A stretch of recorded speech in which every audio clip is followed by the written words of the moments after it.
បងប្អូននៅមុននេះបន្តិចបាទមានជនជាតិថៃមួយក្រុមបាទព្រួតគ្នាវាយទេសចរបាទជនជាតិរុស្ស៊ីបែកក្បាលហូរឈាមបាទស្រោចខ្លួនតែម្ដងបាទនៅឯប៉ាតាយាបងប្អូនបាទអូជនជាតិថៃនេះសាហាវមែនទែនបាទនិយាយទៅគឺឲ្យតែទេសចរបាទទៅលេងប្រទេសវាបាទវាព្រួតគ្នាវ័យបាទព្រួតគ្នាវ័យស្ទើរតែគ្រប់ភ្ញៀវទេសចរតែម្ដងបាទមិនថាភ្ញៀវមកពីប្រទេសណាទេបងប្អូនបាទលើកមុននោះវ័យដូចជាជនជាតិ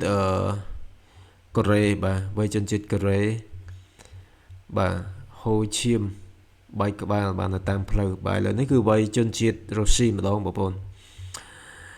បាទនៅប្រទេសថៃគឺកើតមានហេតុការណ៍វាយទេសចរបរទេសទៀតហើយបាទដោយលើកនេះជនជាតិរុស្ស៊ីម្នាក់បានរងរបួសធ្ងន់ឈាមហូរស្រោចពេញខ្លួនតែម្ដងនៅទីក្រុងប៉ាតាយានេះបើតាមការផ្សាយរបស់ប៉ាតាយា News បាទទេសចរអាយុ27ឆ្នាំមួយរូប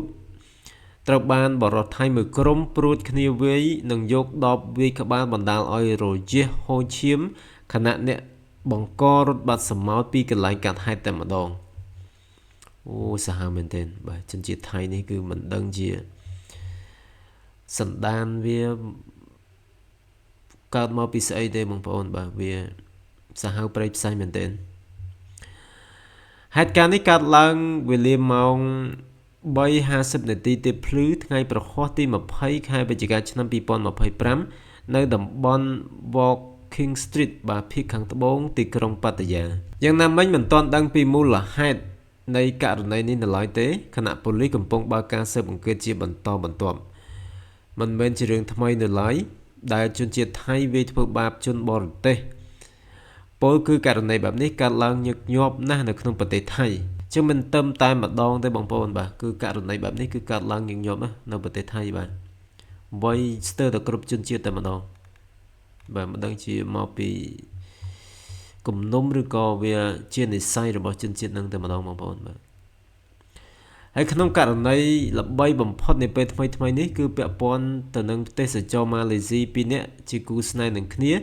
ដែលត្រូវបរោះគ្មានការងារធ្វើម្នាក់វាយនឹងដុតពួកគេទាំងរស់នៅជិតផ្សារទំនើបមួយនៅលើផ្លូវរ៉ាឆាដាំរីក្នុងទីក្រុងបាងកកកាលពីរាត្រីថ្ងៃប្រហ័សទី7ខែសីហាឆ្នាំ2025កន្លងទៅនេះបាទហេតុការណ៍នោះគឺធ្វើឲ្យទេសចរបរទេសកាន់តែខ្លាចរអានឹងការទៅលេងកម្សាន្តនៅប្រទេសថៃដោយសារតែប្រជាជនប្រទេសនោះមិនសូវរាក់ទាក់និងខ្លះមានចរិតកោងកាចហើយអ្វីដែលកាន់តែភ័យខ្លាចនោះគឺថានៅថៃនឹងគឺតែងតែមានករណីប្រើអំពើហិង្សាទៅលើជនបរទេសពីសំណាក់ម្ចាស់ស្រុកផ្ទាល់តែម្ដងបាទអញ្ចឹងគឺករណីបែបនេះគឺកើតឡើងញឹកញាប់មែនទែនអំពើហិង្សាទៅលើភ្ញៀវទេសចរបរទេសដែលមកលេងបាទមានវ័យជនជាតិផ្សេងបាទនៅតាមគេហៅថាផ្លូវWalk Street បាទផ្លូវអីផ្សេងហ្នឹងគឺច្រើនមកករណីមែនទែនអញ្ចឹងគឺធ្វើឲ្យជនបរទេសផ្សេងគឺខ្លាចរអាបានលេងចង់បាទទៅលេងនៅប្រទេសថៃហើយបងប្អូនបាទដោយសារតែទៅគឺវ័យរហូតបាទអញ្ចឹងគឺទាំងយើងទាំងគេគឺខ្លាចរអាហើយបាទហើយណាមួយប្រទេសយើងឥឡូវគឺពាក់ព័ន្ធជាមួយនឹងចំនួនព្រំដែនបាទចំនួនជាតិសាសន៍ទៀតគឺធ្វើឲ្យយើងពហិការមិនទៅលេងតែម្ដងបាទប្រទេសថៃនេះគឺបាទយើងមិនទៅលេងទេបងប្អូនបាទសុខចិត្តយើងបង្វែរទេសចរយើងទៅលេងប្រទេសម៉ាឡេស៊ីបាទប្រទេសសិង្ហបុរីនោះវិញបាទគឺល្អជាងបងប្អូនបាទ